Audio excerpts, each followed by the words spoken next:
We did just learn that legendary actor and director Robert Redford has passed away. He was 89 years old. And I was thinking about this. I think Robert Redford is in more of my favorite movies, possibly, than any other actor. Let's bring back Jason Carroll, who has been reporting on everything we've learned about his death and his family. Jason, what more can you tell us?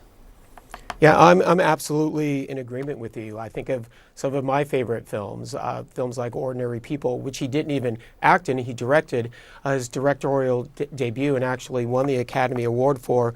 I want to begin, though, once again by rereading the statement that was given to us, which says the following. It says, Robert Redford passed away on September 16th, 2025, at his home at Sundance in the mountains of Utah, the place he loved. Surrounded by those he loved, he will be missed greatly. The family requests privacy at this time. Again, when you think of the name Robert Redford, a name that is synonymous with classic Hollywood actors. You mentioned some of the films there. I mean, the list just goes on and on. The Sting in 1973, The Way We Were with Barbra Streisand, All the President's Men, just some of the films, the noted films that he starred in.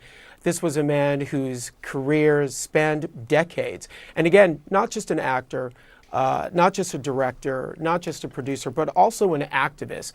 You think of this as a man back in the 1970s who started speaking out about environmental issues, also known for his conservation work, spoke out early on about the rights of Native Americans, and of course received the Presidential Medal of Freedom in 2016. This is a man who will be greatly missed, not just in Hollywood, but around the world. You know, one of the most famous lines in The Natural, where he played Roy Hobbs. Roy Hobbs said he wanted people to walk down the street and look at him and say, there goes the greatest ball player that ever was.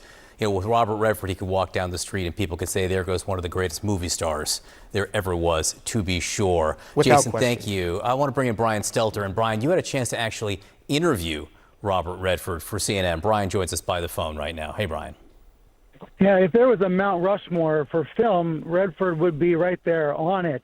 And you know, he had that stature, he had that presence in every room that he walked in. He created and helped and nurtured countless careers by founding the Sundance Film Festival. That is one of his greatest legacies.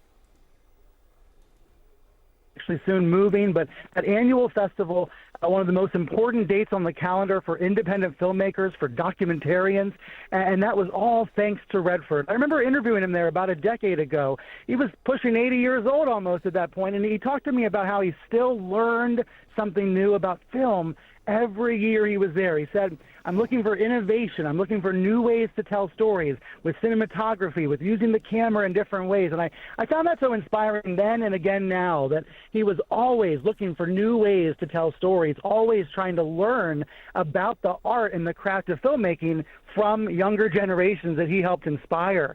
You know, he also produced many TV series over the years, including a couple for CNN over the years. The number of titles he had, the number of fans he had, it's really immeasurable, John.